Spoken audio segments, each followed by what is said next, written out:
In your health headlines, it's a condition that affects 30 million Americans and can put a huge burden on your quality of life. We're talking about eczema, and October has been designated as a month to bring attention to that condition. And Dr. Mitchel Goldman from UCSD, Dr. G, is here to talk exactly about what it is and how to prevent it. Thanks for being here. Always good to be here, Kathleen. Well, Dr. G, most of us know eczema is like a rash-like skin condition, but it encompasses a whole group of skin issues. Yes, it's basically skin conditions due to probably an allergic reaction, but it definitely runs in families.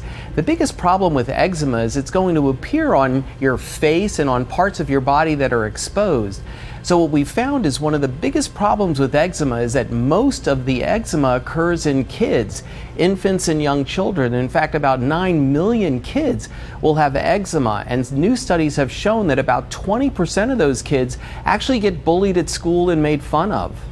Yeah, it's a serious condition in terms of what it does to people's quality of life. And for children specifically, also antibiotics can bring it on. Yes, a new study just published actually a few weeks ago showed that if children take antibiotics during the first year or two of life, they have a very high incidence of eczema. And the reason is when you take antibiotics, as we've said many times on this segment, you don't just affect the bad bugs, but you affect a lot of the good bugs in your body. And so you need your immune system in your body to interact with what's called microbiome, or the bacteria that's in your gut. And the more antibiotics you take, the more we're finding it can really screw up your immune system, and that can lead to eczema. And it really shows on the outer skin. Let's run through the symptoms of eczema to differentiate it from other things. I know it's a very dry, sensitive skin condition and red inflamed skin, but there's a lot more to it. Yeah, the key thing is itching. The key part about eczema is you've got to scratch it. It really gives you an itch sensation, and so that you can do a number of things to help the itching. But once you start scratching at your skin, that's when you can start getting pigmentation, you can start getting infections and oozing.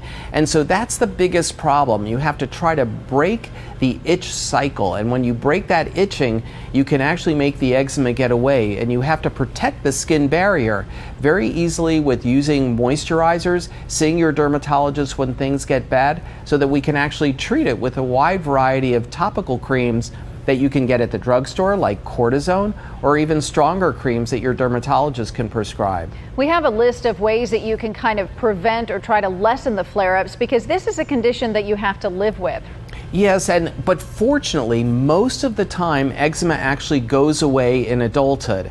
But basically, the most important things to do, as we almost say every time, is reduce stress, reduce any chance of having an allergic reaction on the skin. So harsh soaps or harsh detergents. You know, we're learning now that you don't have to be so clean as to take showers a few times a day. And kids actually don't need, and I don't know, maybe parents shut your kids' ears up right now, they don't need to take a shower every day necessarily, except of course when they're teenagers and then body odor comes around, that's when you need showers. But as children, you want to maintain the bacteria on your skin, because the more harsh you are with trying to scrub your skin and keep it clean, actually more you'll affect the epidermal barrier, the skin barrier, and that produces the itching, which produces the eczema. All right, Dr. G, thank you so much as we try to bring awareness to eczema and also its psychological factors. Always good to be here. And next week we're talking about Halloween candy. Oh, all right. Well, we'll tune in for that for sure. Thank you.